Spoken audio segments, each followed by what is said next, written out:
13.1 Newton's laws.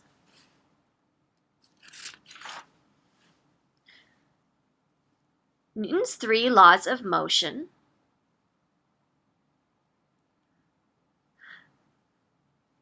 laid the foundation for all of classical physics. Classical physics is all the physics that was discovered before the 20th century. And often this classical physics is also referred to as Newtonian physics. These three laws are so fundamental. These laws describe how a net force affects the motion of an object.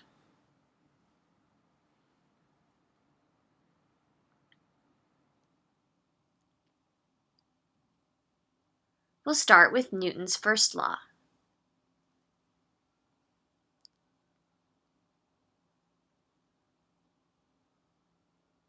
Newton's first law asks the question, what happens to an object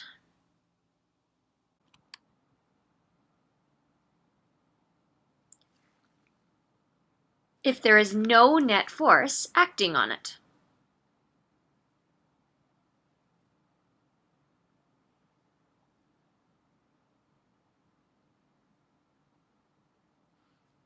Newton's first law answers this question. According to Newton's first law, an object that is at rest means not moving, stays at rest, and an object in motion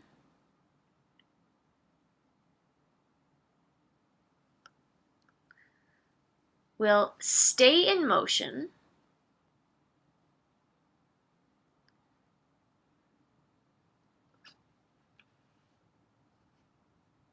at the same speed and in the same direction.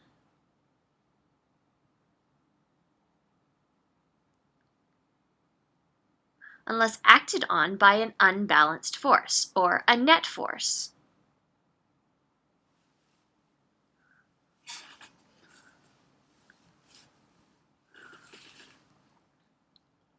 Here's an example.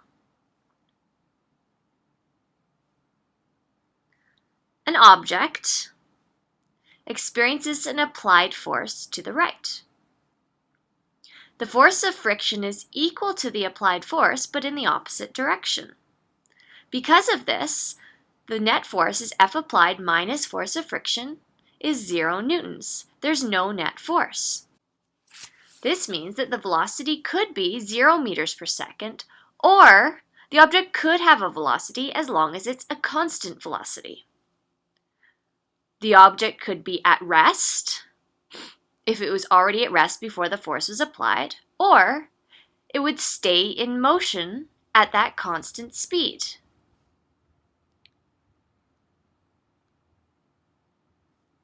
It's really important to realize that an object can have speed even if there's no net force on it.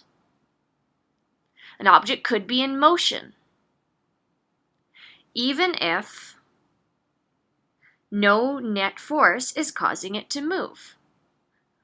The tendency of an object is to just keep on moving as long as there's no forces present. As long as you realize that this motion is a constant motion, a constant speed or velocity.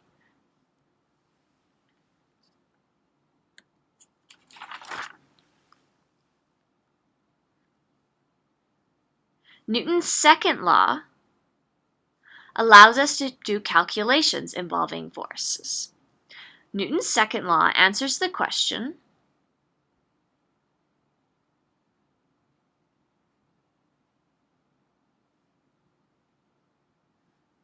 what happens to an object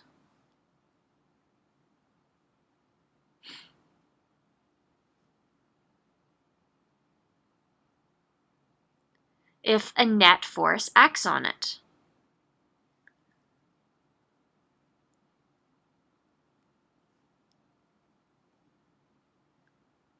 The answer is that if a net force acts on an object,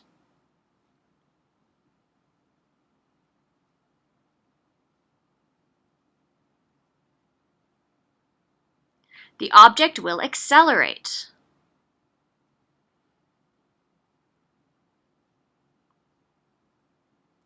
at a rate proportional to its mass. It's important that you see the word accelerate there. Force doesn't mean motion, force means acceleration. Objects move at a constant velocity when there's no net force. When there's a net force, there's an acceleration. The formula that we use for Newton's second law is F net equals mass times acceleration.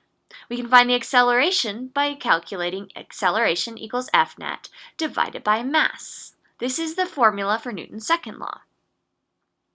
We'll use this formula in an example.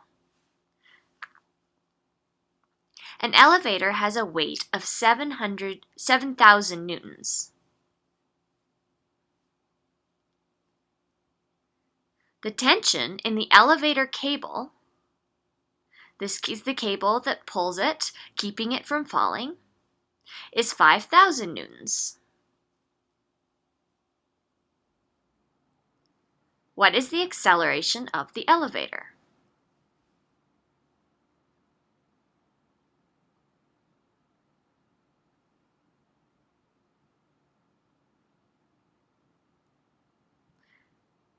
First, you need to recall that weight is another word for force of gravity. The weight of the elevator is 7,000 newtons, and this is the force of gravity pulling the elevator down. Weight is not mass. Weight is a type of force. It's the force of gravity. This means the force of gravity on the elevator is 7,000 newtons down because gravity always pulls down. The free body diagram for the elevator looks like this. The 7,000 Newton force of gravity pulls the elevator down, and the force of tension in the cable pulls back up. So the net force is the combination of these two forces. It's 5,000 up minus 7,000 down. So F net is negative 2,000 newtons, or 2,000 newtons down.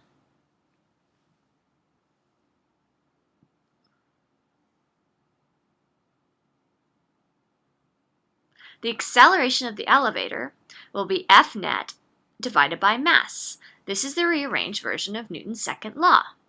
To calculate acceleration, we need the mass.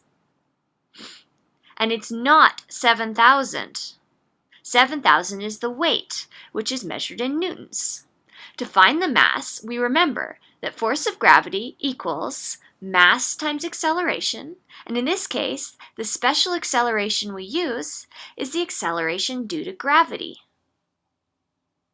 All objects accelerate at the same rate on Earth at 9.81 meters per second squared. So we can convert between mass and weight by dividing force of gravity by 9.81. And this gives us a mass of 7,000 divided by 9.81 is 713.5576 kilograms. This means the acceleration is 2,000 newtons, which is the net force down, divided by the mass of the elevator, which is 713.5576 kilograms. This gives us an acceleration of 2.803 meters per second squared down.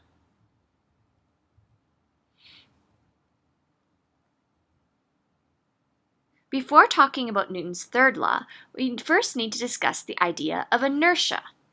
Inertia is known as the tendency of an object to accelerate.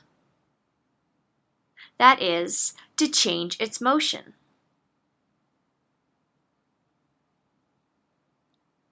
Since Newton's second law says force equals mass times acceleration, and therefore acceleration equals force over mass, inertia, which is all about how much an object will accelerate, depends on mass. Think about it like this. If you have a house, which has quite a large mass, and a mouse, which is very tiny and has a very small mass, and you apply the same force to the house and to the mouse, you're going to get very different results. Since acceleration is force over mass, the force applied to the house is going to result in a very tiny acceleration because the mass of the house is huge.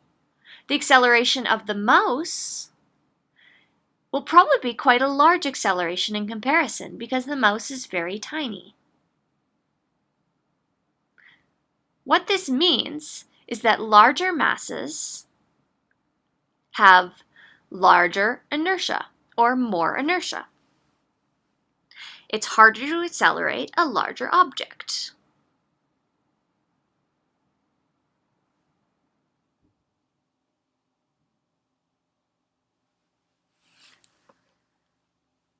Newton's third law is the law of action and reaction. Newton's third law is designed to answer the question, we know what happens to an object when a force acts on it, but what happens to the object that does the pushing? What happens to the object that applied the original force? How does it react to applying a force? Newton's third law says, for every action force,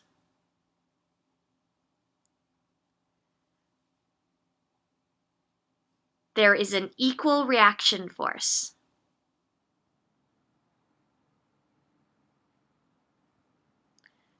In the opposite direction. It's important for you to realize that equal force doesn't mean equal acceleration. Acceleration depends on both force and mass. So even though the forces are equal, if one object is much bigger than the other, the accelerations will not match. Here's an example of this. The Earth, which is very large, has a mass of 5.97 times 10 to the 24 kilograms. This is 597 with 22 zeros after it. The Earth pulls down on a 0.45 kilogram apple. This is quite a small object in comparison to the Earth. The apple accelerates down at 9.81 meters per second squared. This is the acceleration due to gravity that all objects on Earth experience. What is the acceleration of the Earth in response? For every action force, there's an opposite and equal reaction force. What does the reaction force cause the Earth to accelerate with? Here is the Earth. It's kind of blue. And the apple. This diagram is not drawn to scale. The apple is pulled down with a force of gravity. The pulling down is the force of action. In response, the Earth is pulled right back up with a reaction force. The force of action is the pulling down due to the force of gravity on the apple. This is the mass of the apple times the acceleration due to gravity on Earth, which is 0.45 times 9.81. This is 4145 newtons down. We know that for every action force, there's an opposite and equal reaction force. So the Earth should be pulled back up as a reaction at 4.4145 newtons up. This is what we mean by equal, because the numbers are the same, but opposite, because they're in the opposite direction. Now, every time an object falls, the Earth doesn't really accelerate much towards them, but that's because we also have to think about mass and inertia. The acceleration of the Earth will be 4.4145 newtons up, divided by the mass of the Earth, which is 5.97 times 10 to the 24 kilograms. This gives us an acceleration of 6.9 times 10 to the minus 25 meters per second squared up.